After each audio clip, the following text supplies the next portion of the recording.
खरगोन में आयोजित नेशनल लोक अदालत के दौरान मोटर दुर्घटना मामले में 1 करोड़ रुपए से अधिक का क्लेम सेटलमेंट किया गया। खरगोन में वर्ष की दूसरी नेशनल लोक अदालत शनिवार को आयोजित की गई। जिला मुख्यालय पर 8 खंडपीठों पर न्यायालयीन समझौता योग्य रखे गए थे। षष्ठम जिला न्यायालय में लोक अदालत के दौरान मोटर दुर्घटना मामले में 1 करोड़ रुपए से अधिक के क्लेम सेटलमेंट किया गया, जो नेशनल लोक अदालत में ऐतिहासिक समझौता माना जा रहा है। एडवोकेट राजेंद्र पाठक ने बताया कि वर्ष 2024 में प्रॉपर्टी ब्रोकर व कपड़ा व्यवसायी इरफान खत्री की इंदौर इच्छापुर हाईवे पर सड़क दुर्घटना में मौत हो गई थी। मृतक की पत्नी सफीना ने वाहन मालिक, चालक और बीमा कंपनी पर 3 करोड़ 53 लाख रुपए क्लेम का प्रकरण लगाया था। प्रकरण में शनिवार को बीमा कंपनी और मृतक की पत्नी के आपसी समझौते के आधार पर निराकरण कराया है। इसमें पीड़ित परिवार को 1 करोड़ 13 लाख रुपए का क्लेम सेटलमेंट किया गया। जिला न्यायाधीश केपी मरकाम ने बताया कि आपसी समझौते से एक बड़ा क्लेम सेटलमेंट हुआ है। इस तरह के सेटलमेंट से पीड़ित परिवार को समय पर सहायता मिल जाती है। कई बार देखने में आता है कि अपील करने पर मामला लंबा चलता रहता है, जिससे पीड़ित परिवार आर्थिक सहायता से लंबे समय तक वंचित रहता है। ऐसे मामले में जल्दी समझौता हो जाने से वह इसका समय पर लाभ ले लेते हैं। लोक अदालत सरल और सुलभ न्याय दिलाने का माध्यम है। सालों से लंबित मामलों का एक ही दिन में समाधान होता है।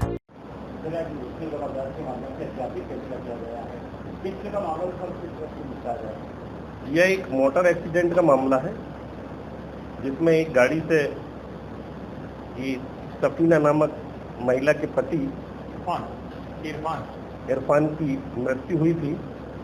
और इसमें वकील साहब पाठक जी ने 3 करोड़ 53 लाख के लिए क्षतिपूर्ति के लिए इसमें क्लेम लगाया हुआ था।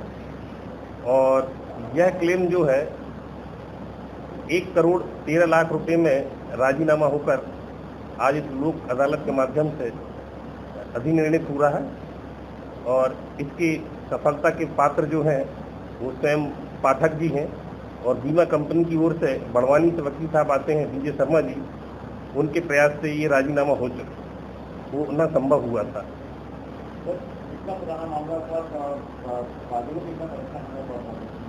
ये हालांकि ज़्यादा पुराना मामला नहीं है, वर्ष 2024 में ही हमारे यहाँ लगा था, लेकिन लक्ष्य बना के चलने पर वकील साहब की मेहनत से ये संभव हो पाया है इतने कम समय में।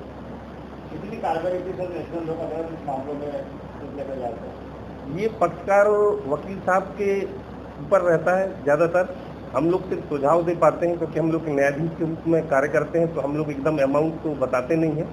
थोड़ा सा हमें पारदर्शिता रखनी पड़ती है कि यदि राजीनामा नहीं हुआ और बाद में निर्णय होगा तो क्या होगा, तो किसी पक्षकार को ये न लगे कि उसके साथ पक्षपात हुआ।